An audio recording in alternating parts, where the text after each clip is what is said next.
Number 20, and it has to do with some random thoughts regarding life lessons and what I got out of them. It's kind of jumps around a little bit, but one of the first things that came to my mind was bullies. I encountered at least two bullies in my life that wanted to give me a hard time. One, I even remember his name, George Dans. I lived in Tenafly, and he lived behind me. I don't know what his deal was, but he gave me a hard time.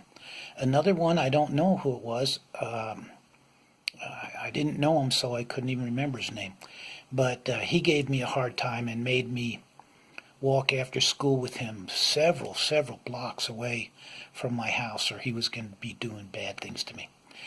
Well, the life lesson was that bullies will be bullies until you turn on them. And George Dans, I remember. Somehow I learned how to box. I don't know how.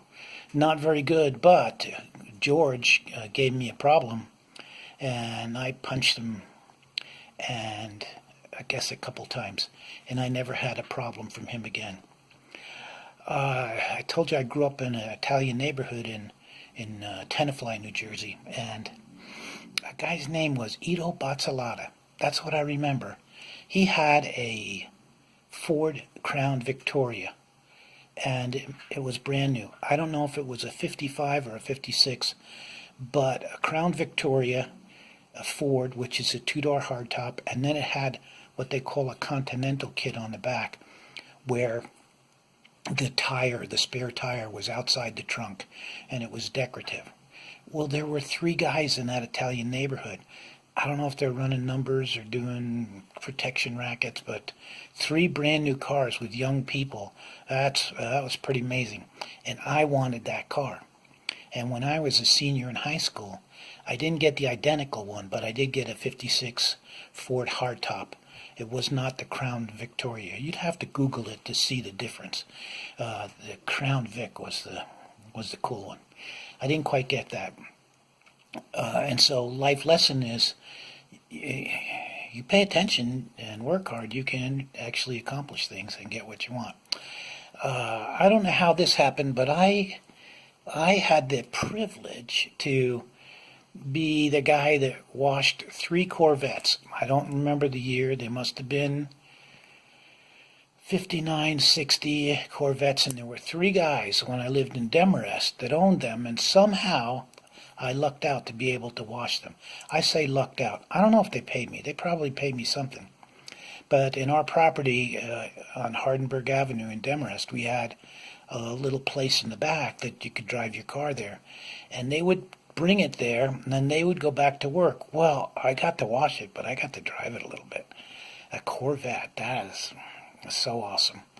They're not real practical, but man, was it cool to be able to do that. Now, I didn't get a Corvette. I don't know what happened. I have to figure that out. Okay, another life lesson. This is a dumb thing to do. I liked a girl. I don't know her name. I remember where she lived. She lived close to the railroad tracks. And I knew a friend of mine that lived close by, and I went over in the area and tried to impress her. Stupid. The way I was impressing her was to carry my friend all over the place in front of her house. We never went on a date or anything like that, and I don't know who she is. But that's a kind of dumb way to try to impress somebody. I'm reading my notes. Before I was 11, I was probably 10, maybe 9, but probably 10. Lived in Tenafly, and my mother sent me to the YMCA to get swimming lessons. I am so happy she did. But it was kind of scary because Hackensack was quite a ways from Tenafly, and I had to take two different buses. So I had to go on a bus to Englewood and then change bus and go to Hackensack. I was young. That was scary. I was all alone. But I did what my mom asked me to do, and I learned how to swim. Now, I'm not a super swimmer, but I can definitely swim. I remember that, I was young, 5 or 6, running up and to my grandmother's and my great-grandmother's and running back down to our house. And I'd do that back and forth. It seemed like a lot. I had yellow shorts. I love those yellow shorts. I don't know what happened to them, but when you love something like that, put it away, keep it, or at least take a picture of it. My father had an old car. It was a Ford, I'm pretty sure, but it could have been a Chevy. And it had a rumble seat, but it was like 1930s. But it also had a starter button on the floor. So you put a key in, and then you push the starter button by the accelerator pedal, and that's how you started the car.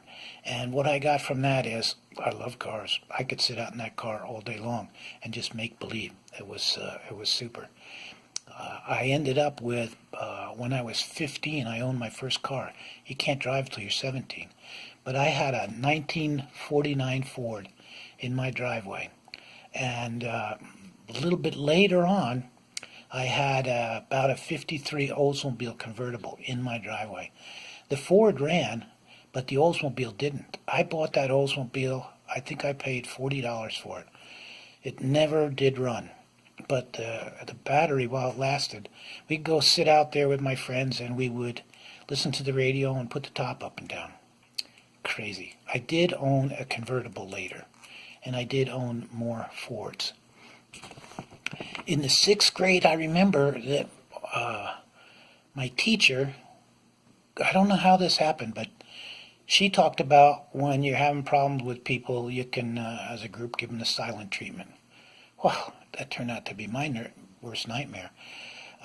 Somehow I got crosswise with one of the people that was the leader in our group, and I got the silent treatment for some period of time. That's a horrible thing. Don't ever do that to anybody. And so the life lesson there is get rid of teachers that teach that kind of stuff. I don't know. It lasted a little while, and it was extremely uncomfortable to go through. Checking my notes here, when I was in the, I must have been 8 years old, 9 years old. At that time, we were going to a Presbyterian church, and I was there one Saturday, roughhousing inside and the downstairs, and kidding around, showing off. I ran into a pillar, literally a pillar, one of those round things that holds buildings up, and I knocked my front tooth out at the ripe old age of maybe 8.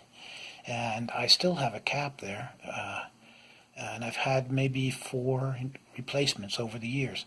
But at that young an age, to lose the front tooth, anyway, it's okay. In the 6th grade, I was living in Demarest. That's the first year I was in Demarest, and I went to the 6th grade.